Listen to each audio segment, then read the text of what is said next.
Hi guys, welcome back to Rush vlogs. ನಾನು ಇವತ್ತು ಸಿಂಪಲ್ಲಾಗಿ ಮನೇಲಿ ಯಾವ ರೀತಿ ನಾವು ಚಿಕನ್ ಬಿರಿಯಾನಿನ ಮಾಡ್ತೀವಿ ಅನ್ನೋದನ್ನ ನಿಮಗೆ ತೋರಿಸ್ಕೊಡ್ತಾ ಇದ್ದೀನಿ.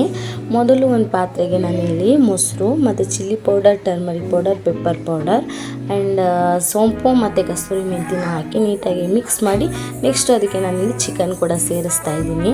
ಅದೊಂದು 10 ಮಿನಿಟ್ಸ್ ನೀಟಾಗಿ ಮಸಾಲ ಹಿಡೀಲಿ ಅಂತೇಳಿ ಅದನ್ನು ಸೈಡ್ಗೆ ಇಕ್ಕಿದ್ದೀನಿ.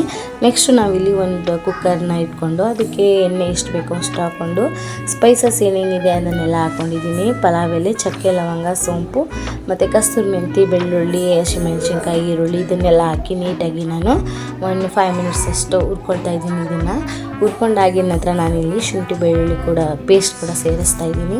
ಅದನ್ನು ಹಾಕಿ ಒಂದು 2 ಮಿನಿಟ್ಸ್ ಅದನ್ನು ಕೂಡ ನೀಟಾಗಿ ಫ್ರೈ ಮಾಡ್ಕೊಳ್ಬೇಕು. ಫ್ರೈ ಮಾಡ್ಕೊಂಡು ಆಗಿದ ನಂತರ ನಾನಿಲ್ಲಿ ಇದಕ್ಕೆ ಟೊಮೊಟೊ ಕೂಡ ಸೇರಿಸ್ತಾ ಇದ್ದೀನಿ. ಟೊಮೊಟೊ ಮತ್ತು ಪುದೀನ ಸೊಪ್ಪು ಸ್ವಲ್ಪ ಹಾಕಿ ಅದನ್ನು ಕೂಡ ನೀಟಾಗಿ ಮಿಕ್ಸ್ ಮಾಡ್ಕೊಳ್ತಾ ಇದ್ದೀನಿ. ಅದು ಒಂದು 2 ನಿಮಿಷ ಚೆನ್ನಾಗಿ ಬೇಯಿಸ್ಕೊಂಡಾದಮೇಲೆ ನಾನಿಲ್ಲಿ ಫಸ್ಟೇ ಕಲಸಿಕ್ಕಿದ್ನಲ್ಲ ಚಿಕನ್ನ, ಅದನ್ನು ಕೂಡ ನಾನಿಲ್ಲಿ ಆ್ಯಡ್ ಮಾಡ್ತಾಯಿದ್ದೀನಿ.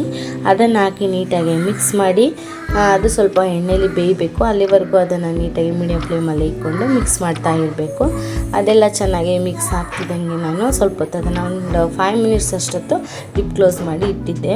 ಅದು ಕೂಡ ಎಣ್ಣೆ ಬಿಟ್ಕೊಳ್ಳೋವರೆಗೂ ಚೆನ್ನಾಗಿ ಕುದಿಬೇಕು. ಅದಾಗಿದ ನಂತರ ನಾನಿಲ್ಲಿ ಇದಕ್ಕೆ ಸ್ವಲ್ಪ ಕೊತ್ತಂಬರಿ ಸೊಪ್ಪನ್ನ ಕೂಡ ಸೇರಿಸ್ತಾ ಇದ್ದೀನಿ.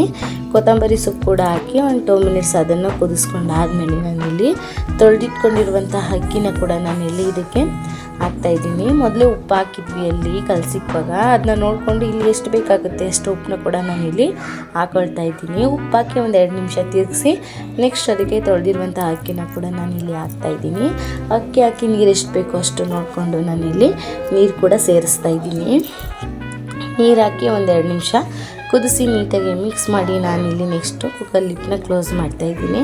1 ವಿಶಿಲ್ ಆದಮೇಲೆ ಟೇಸ್ಟಿಯಾಗಿರುವಂತಹ ಬಿರಿಯಾನಿ ರೆಡಿ ಆಗುತ್ತೆ. ನೀವು ಕೂಡ ಟ್ರೈ ಮಾಡಿ ಯಾವ ರೀತಿ ಬಂತು ಅಂತ ಕಮೆಂಟ್ ಮಾಡಿ.